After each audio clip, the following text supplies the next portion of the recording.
बाद एक बार फिर से आप सभी का स्वागत है और लगातार हम बात कर रहे हैं बिल्डिंग न्यू इंडिया को लेकर के। और खास मेहमान को मैं मंच पर बुलाऊं उससे पहले जोरदार तालियां उनके लिए एक बार हो जानी चाहिए, जो कि केंद्र की राजनीति से बहुत लंबे वक्त तक जुड़े रहे हैं और अब प्रदेश और राज्य की राजनीति से जुड़े हुए हैं। तालियां होनी चाहिए नगरीय विकास एवं आवास और संसदीय मंत्री कैलाश विजयवर्गीय के लिए। मैं स्वागत करूंगी आपका और जोरदार तालियां उनके लिए होनी चाहिए। जोरदार तालियों के साथ उनको मंच पर मैं बुलाना चाहूंगी कि कृपया करके कैलाश विजयवर्गीय जी आप मंच पर आए ताकि आपसे चर्चा की जा सके और जाना जा सके कि आखिरकार कैसे राज्य के विकास को लेकर के लगातार काम हो रहा है। चर्चा की शुरुआत करेंगे, लेकिन उससे पहले मैं जी मध्य प्रदेश छत्तीसगढ़ के एडिटर मोहित सिन्हा जी को मंच पर बुलाना चाहूंगी, जो कि बुके देकर उन्हें सम्मानित करेंगे।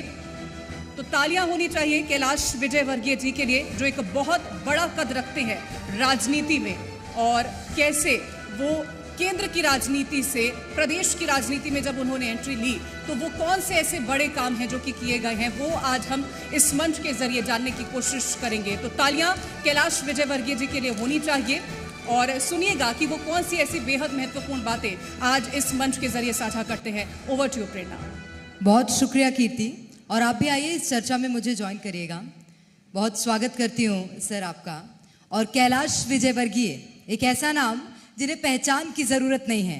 भारतीय जनता पार्टी के दिग्गज नेता, केंद्र के साथ साथ अब जिम्मेदारी मिली है मध्य प्रदेश की, और मध्य प्रदेश को नए नए आयाम दिलाने में सहभागिता अपनी कैलाश विजयवर्गीय जी निभा रहे हैं। राजनीति की प्रेरणा तो देते ही हैं कैलाश विजयवर्गीय, लेकिन अब एक अलग प्रेरणा देते हुए समाज को नजर आ रहे हैं सर आप, और वो है फिटनेस की प्रेरणा।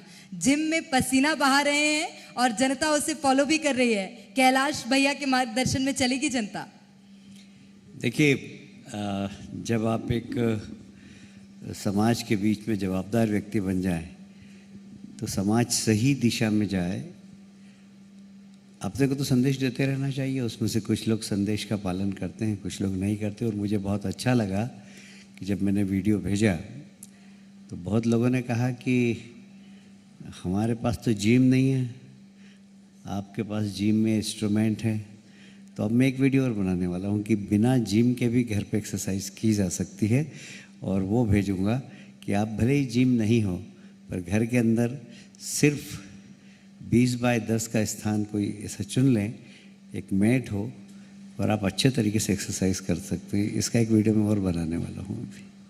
फिटनेस को लेकर के आपको लगातार अपडेट्स मिलते रहेंगे। आप कैलाश विजयवर्गीय जी को फॉलो करिए, वो आपको कहीं ना कहीं फिटनेस फ्रीक बना देंगे, जैसे वो खुद लगातार बनते जा रहे हैं। उनका कहना था कि मैं भी बॉडी बनाऊंगा।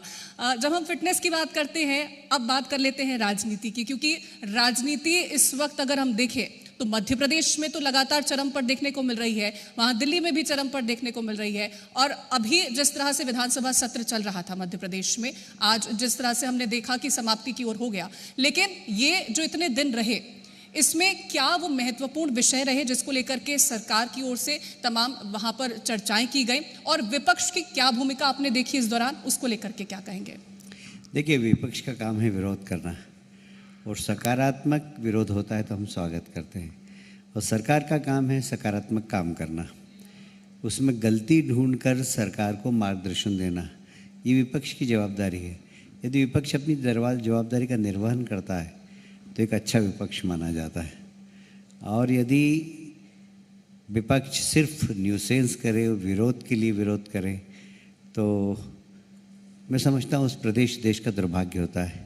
वर्तमान में जो राजनीति देश में भी चल रही है और प्रदेश में भी चल रही है, वह विपक्ष की भूमिका सकारात्मक नहीं है, और वे कहाँ फंसाएं, कहाँ हम कोई इस प्रकार की कॉन्स्पिरेंसी क्रिएट करें जैसे सरकार बदनाम हो, कोई नेता बदनाम हो, तो थोड़े दिन बाद सब सामने आ जाती है। इसलिए विपक्ष की भी प्रतिष्ठा जब बनती है, जब वो सकारात्मक काम करता है, समाज के लिए काम करता है, देश के लिए काम करता है, और सरकार की भी प्रतिष्ठा जब बनती है, जब भी सोचती है तो प्रदेश के विकास के लिए और देश के विकास के लिए।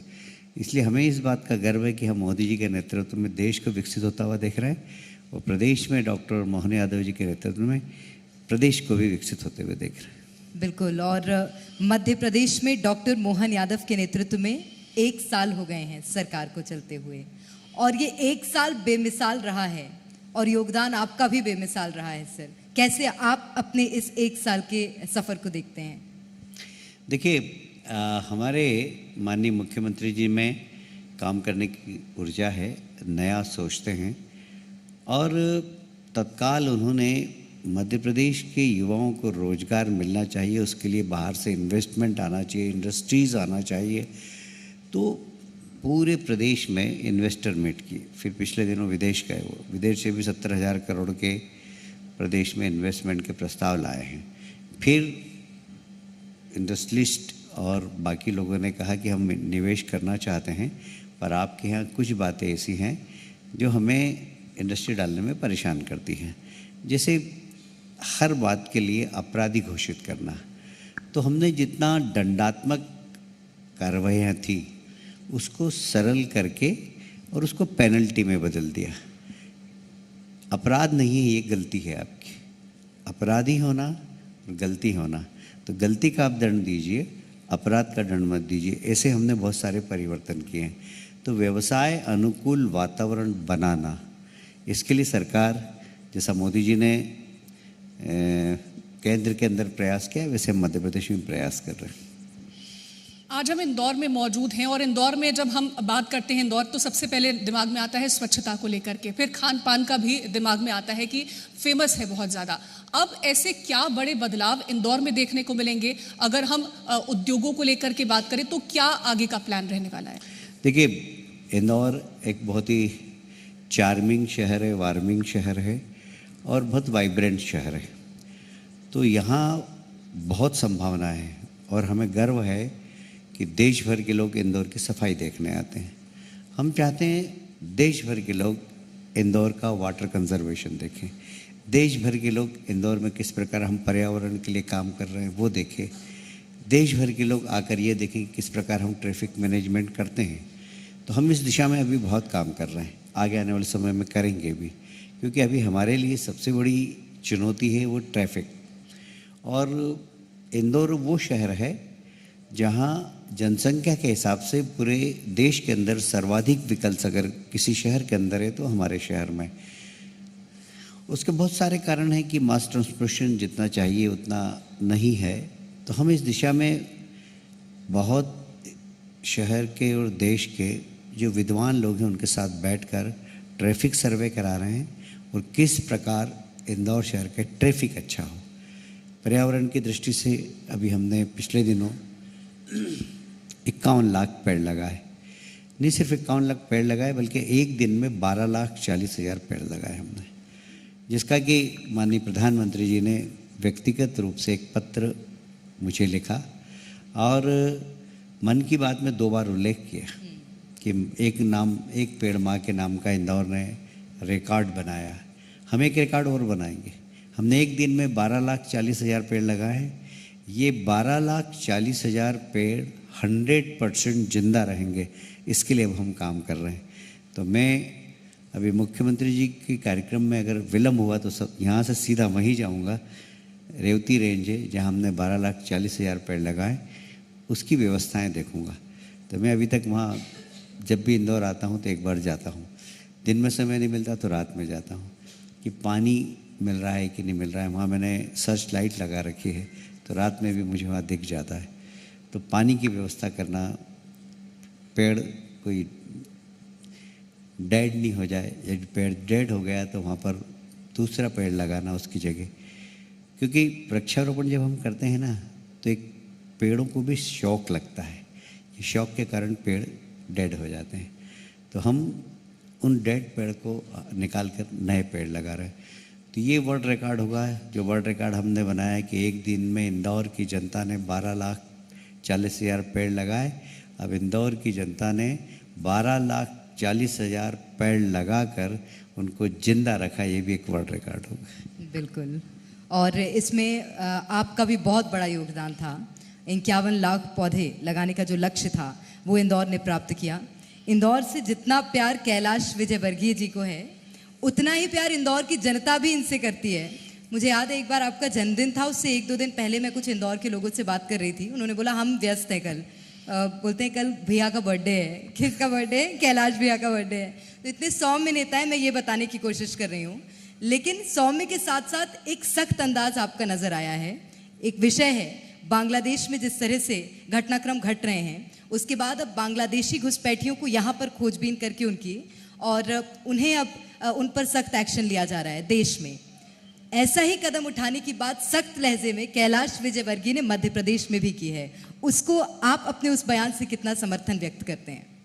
देखिए, मैं बंगाल का प्रभारी रहा 6 साल और मैं अपनी आंखों से मैं बंगाल को बर्बाद होते हुए देखा मैंने। लगभग वहाँ 6 जिले तो ऐसे हो गए जहाँ आप कुछ क्षेत्रों में जाएंगे तो आपको लगेगा ही नहीं कि आप अपने देश में, ऐसा लगेगा पाकिस्तान में हो गए। और घुसपैठी आ गए वहाँ तक तो ठीक है। अब सबसे खतरनाक खेल वहाँ हो रहा है और वहाँ की सरकार कर रही है कि बांग्लादेशी घुसपैठियों को हिंदू नाम से आधार कार्ड बना रही। तो जब वो हिंदू नाम से आधार कार्ड बन रहे हैं तो वो तो और भी खतरनाक है। आपके पड़ोस में कोई कौन रह रहा है आपको भी पता नहीं लगेगा। अभी दिल्ली में 11 लोग पकड़ा है जिनके नाम रामलाल पन्नालाल थे। पता लगा है बांग्लादेशी हैं। कहाँ से बने? बंगाल से बने उनके आधार कार्ड। कुछ लोग नकली आधार कार्ड भी बनाकर रह रहे हैं। तो हमारे लिए चुनौती तो है कि इस प्रकार के घुसपैठिए जो यहाँ आकर सरकार की सारी सुविधाओं का लाभ ले अराजकता फैलाएं, धर्मांतरण करवाएं, लॉ एंड ऑर्डर को ख़राब करें, तो हम इस चैलेंज को स्वीकार करते हुए इस दिशा में निश्चित रूप से कड़ा कदम उठाएंगे और इस प्रदेश को शांति का टापू बनाकर रहेंगे। कटोरे ही कटोरे नजर आए थे इस बार मध्य प्रदेश विधानसभा में विपक्ष की ओर से, और व्यक्त करने की कोशिश विपक्ष ने ये की कि सरकार ने ज्यादा कर्जा लिया है, मध्य प्रदेश पर कर्ज का भार ज्यादा है। उसको लेकर आपने भी कुछ चुटकी ली थी विपक्ष की। देखिए, मैं कह रहा हूँ कि विरोध होना चाहिए, सकारात्मक होना चाहिए। कर्ज किसको मिलता है? जिसकी कैपेसिटी हो रिटर्न करने की। क्योंकि जो जितनी भी वित्तीय संस्थाएं वो देखती कि आपकी क्षमता क्या है, रिटर्न करने की क्षमता है या नहीं। मैं किसी का नाम लेकर नहीं बोलना चाहता हूँ। मैं इस शहर में मेयर था, मैंने बॉन्ड निकाले। बॉन्ड निकालने में सरकार की गारंटी लगती थी। सरकार की गारंटी लगी, बरोबर उनके मुख्यमंत्री जी ने मुझे गारंटी दी, पर वित्तीय संस्थाओं ने कह दिया कि हम मध्य प्रदेश की गारंटी नहीं मानते हैं। क्यों? बोले वहाँ पर वित्तीय अराजकता है, एनपी है वो प्रदेश। तो प्रदेश की क्षमता ही नहीं थी, वित्तीय रूप से इतना अराजकता थी कि वित्तीय संस्थाओं ने मेरी गारंटी को कैंसिल कर दिया राज्य सरकार की। मुझे फिर हुडको से लोन उठाना पड़ा, थोड़ा ब्याज ज़्यादा ना पड़ा शहर के लिए। तो कभी कभी जब आप विरोध करते हैं तो इस बात को भी देखें। अर्थशास्त्र में चाणक्य ने कहा है कि यदि आप कर्ज लेते हैं और उस कर्ज को विकास में लगाते हैं तो उसका बेनिफिट राज्य को भी मिलता है और अतिरिक्त वित्तीय योगदान भी मिलता है राज्य को। इसलिए कर्ज लेना बुरी बात नहीं है, पर कर्ज कहाँ लग रहा है। कर्ज यदि आप ब्याज में बांटते हैं तो फिर कर्ज लेना अपराध है, पर कर्ज यदि प्रदेश के विकास में लग रहा है और उससे वित्तीय संसाधन आपके बढ़ रहे हैं तो कर्ज वित्तीय संस्थाएं भी देती है। और इसलिए मध्य प्रदेश का जो कर्ज है वो मध्य प्रदेश के विकास के लिए हमने लिया है। मुझे कहते हुए गर्व है इस बात का कि 20 साल में हमने मध्य प्रदेश को बदल दिया, एकदम बदल दिया। हम भोपाल जाते थे, मैं पहली बार 90 में विधायक बना तो मेरे दोस्त के पास फियाट कार थी। हम कभी कभी उनके साथ जाते थे भोपाल तो 6 घंटे लगते थे। कल रात को मैं 2 घंटे के अंदर आया, इंदौर से, भोपाल से इंदौर। परसों भी रात को मैं आया और यहाँ शादी अटेंड करके और वापस सुबह मेरा प्रश्नोत्तर था तो मैं 2 घंटे 7 मिनट में विवाह स्थल पर पहुँच गया और वापस शादी अटेंड की 15 मिनट और फिर वापस रात को 2 बजे मैं भोपाल पहुँच गया। क्योंकि सड़कें ऐसी हैं कि पता ही नहीं लगता है। और इसलिए ये सड़कों का निर्माण, ये बिजली की हालत क्या थे, आप इतनी देर बैठ के मेरे से बात ही नहीं कर सकते। इतनी देर में 4 बार बिजली चली जाती थी। लोग जनरेटर में, गलत तो नहीं बोल रहा हूँ, इंदौर वाले अगर सही बोल रहा हूँ तो ताली बजा दीजिए।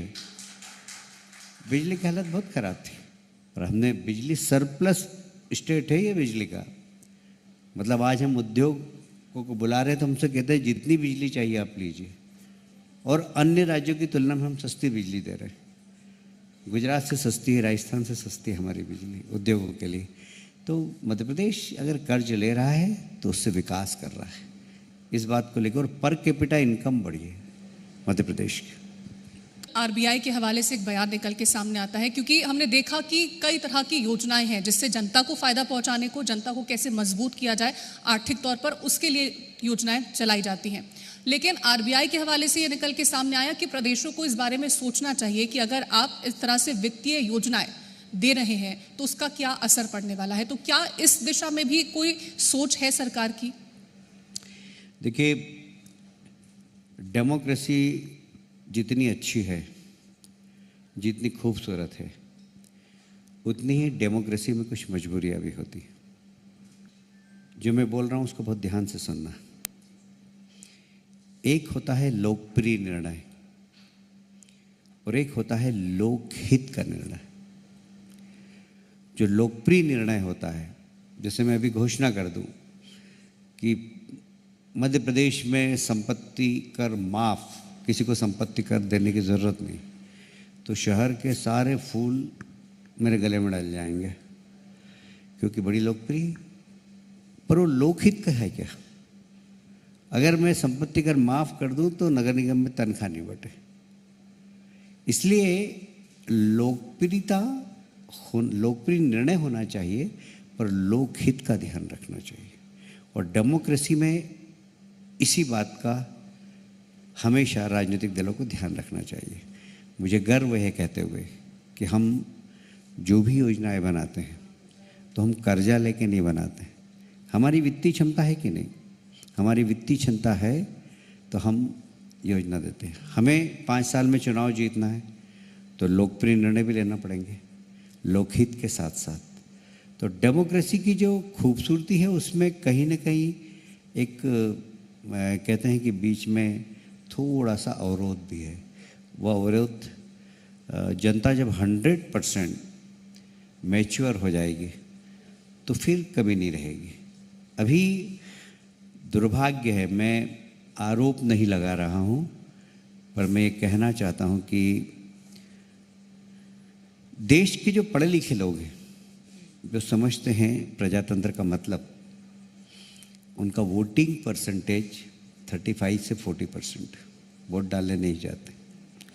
और जो लोग प्रजातंत्र के मायने नहीं समझते, उनका वोटिंग परसेंटेज 90 है। मैं देख रहा हूँ 20 साल से, मैं 25 साल से मैं राजनीति में हूँ। हमारे यहाँ जितनी भी पॉश कॉलोनी थी वहाँ बड़ी मुश्किल से 25 से 30% पोलिंग होता था। आज वहाँ 50% पोलिंग होने लग गया। तो मेरे पिताजी कहते थे कि एक बच्चा स्कूल से पढ़ के आया, बोले कहीं पढ़ के आए हो? तो बोले पहाड़ों पढ़ के आए हो। तो कहीं बता, अच्छा 2 चौक कितना हो? बोले 2 चौक 12 है। बोले गधा, कल मास्टर ने से पूछ के आ जाए। दूसरे दिन फिर आया कि रे 2 चौक कितना हुआ? तो बोले 2 चौक 10। तो आज ठीक है, जरा कल 12 से 10 पे आया। तो हमारा जो जागरूक समाज है, वो जो 25% वोट देता था वो 50% पे आया है। जिस दिन वो 90% वोट देने लगेगा ना, तो कोई राजनीतिक दल इस प्रकार की फ्री योजना नहीं चलाएंगे, ये मैं दावे से कहता हूँ। बिल्कुल, लेकिन हमारे बीच जो इस वक्त बैठे हैं वो लोकप्रिय नेता हैं, लोकहित में फैसले लेने वाले व्यक्ति हैं, और एक ऐसे नेता जो कि मध्य प्रदेश की राजनीति में जितने ज़्यादा सक्रिय हैं उतने ही सक्रिय राष्ट्रीय स्तर की राजनीति में भी नजर आते हैं। और इस बार कॉमन बात यह है कि मध्य प्रदेश में भी शीत सत्र चल रहा है और केंद्र में भी शीत सत्र चल रहा है। और विपक्ष, जिस तरह से आप बता रहे थे सर, विपक्ष उतना ही हंगामा केंद्र में भी कर रहा है। बीते दिन तो नीले वस्त्र धारण कर कर विपक्ष पहुंचा हुआ था, हालांकि उसके बाद बहुत बवाल की भी तस्वीरें हमने देखी थी। उसे कैसे देखते हैं? विपक्ष को क्या संदेश आपकी ओर से? नहीं, मैं अपने बात में पहले भी बोल चुका हूँ कि विपक्ष को जवाबदार होना चाहिए। देखिए, मैं एक उदाहरण देता हूँ, थोड़ा सा लंबा है वो, पर आपके रिकॉर्ड में भी होगा और हमारी संभ्रांत जो दर्शक हैं वो भी इसको देख सकेंगे। मैं स्मरण कराना चाहता हूँ कि किन किन को याद है कि इस देश के प्रधानमंत्री नरसिंह राव जी थे? जरा हाथ खड़ा करें। काफ़ी लोगों को पता है। नरसिंह राव जी प्रधानमंत्री थे जब हमारे वरिष्ठ नेता अटल बिहारी वाजपेयी नेता प्रतिपक्ष थे। नरसिंह राव प्रधानमंत्री जी थे जब उन्होंने एक यूनाइटेड नेशन से एक नोटिस आया और बड़ा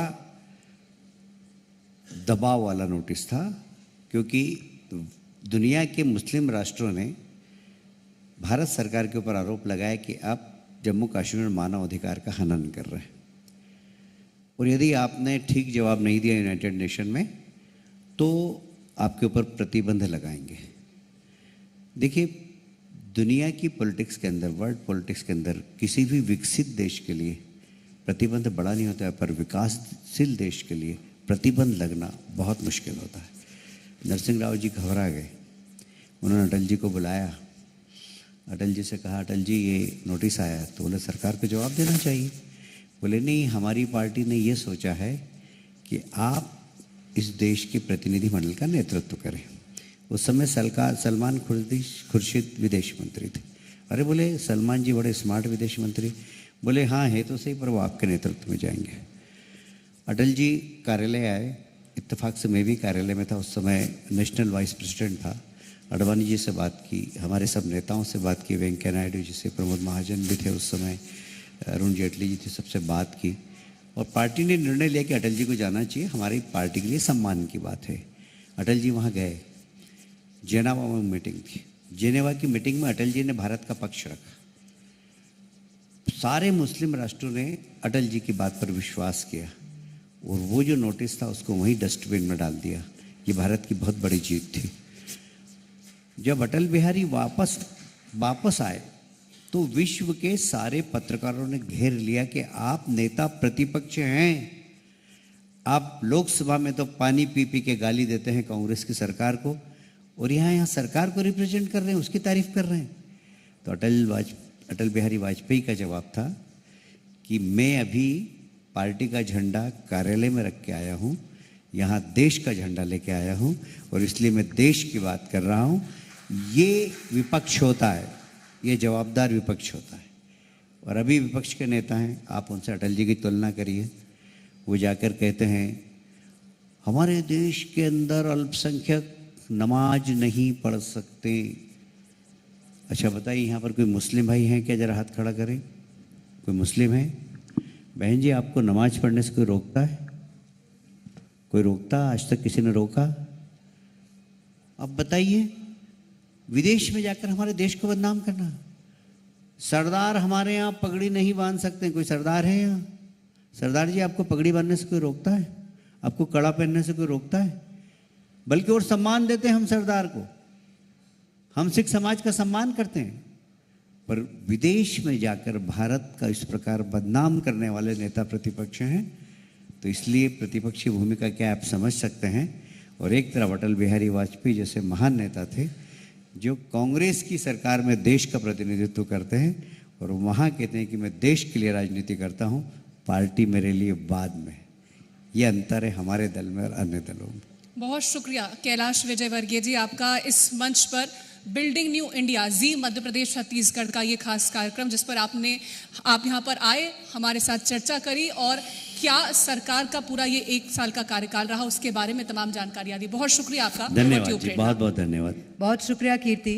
तो ये चर्चा बहुत सार्थक रही, मध्य प्रदेश के साथ साथ देश के राजनीतिज्ञों के लिए भी। सर, मैं चाहूंगी आप मंच पर बने रहें और मैं जी मध्य प्रदेश छत्तीसगढ़ के एडिटर मोहित सिन्हा जी को मंच पर आमंत्रित करना चाहूंगी। हमारे आज के खास मेहमान को स्मृति चिन्ह भेंट कर आज की स्मृति को अमर कर दें, क्योंकि आज इस मंच के माध्यम से, जी मध्य प्रदेश छत्तीसगढ़ के इस खास कार्यक्रम के माध्यम से कैलाश विजयवर्गीय ने विपक्ष को भी एक संदेश दिया है कि विपक्ष को एक जिम्मेदार विपक्ष होने की जरूरत है।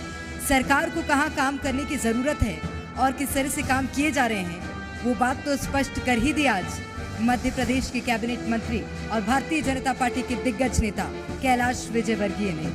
तो हमारे साथ हमारे खास मेहमान मध्य प्रदेश के कैबिनेट मंत्री, बीजेपी के नेता कैलाश विजयवर्गीय बने हुए थे और बहुत महत्वपूर्ण और सार्थक चर्चा उनके साथ हमने की है। इसी के साथ चर्चा का जो क्रम है ये आगे भी जारी रहेगा, लेकिन यहाँ पर रुक रहे हैं एक ब्रेक के लिए।